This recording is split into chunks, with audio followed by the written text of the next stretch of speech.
Hometown revolutionary. After completing college in 1978, I returned to my hometown, Talesh in Gilan, the northern state of Iran. Gilan was pro-Shah and closed off to the spread of the revolutionary mindset. Why? Gilan's musical culture was not compatible with the fundamentalist Islam of the Ayatollah Khomeini, which was anti-music. Its seashore attracted non-religious tourists who spread a Western way of life, and the Shah himself, who favored Western culture, came from the north.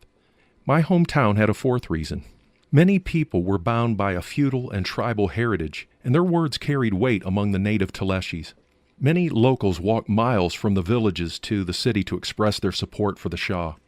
The Shah had lost support in many states, but the people of northern Iran were working hard and hoping to give him moral support to maintain power.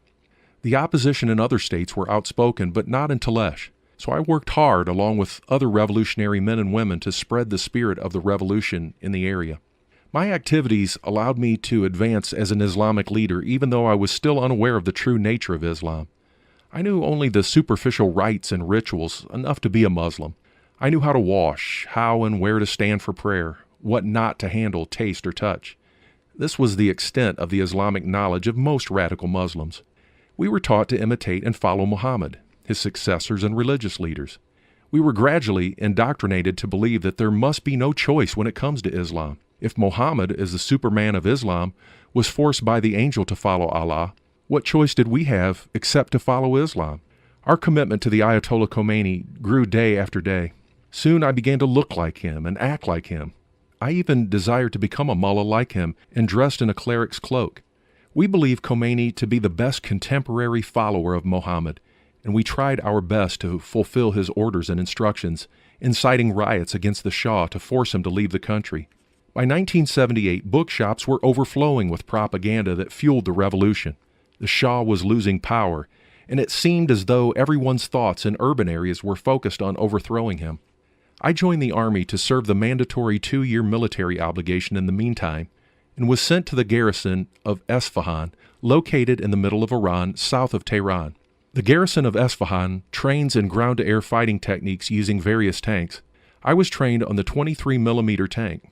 A substantial number of other students there were also revolutionaries, and we began to hold secret meetings to plan a unified effort of religious and non-religious soldiers to destroy the hierarchy of the garrison.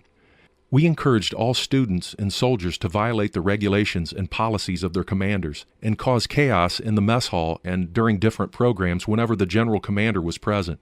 Unable to discipline everyone, the garrison authorities quickly lost control. The commanders sought the major revolutionary leaders who had incited the insubordination to kill them. I managed to escape Tehran, where it was easy to hide and work with other revolutionaries. We did whatever we could to bring the Shah down from his throne, and we opened the way for the Ayatollah Khomeini to come back to Iran. We held street protests, broke and burned government buildings and vehicles. By this time, the Shah lost Western support, especially the support of his best ally, America.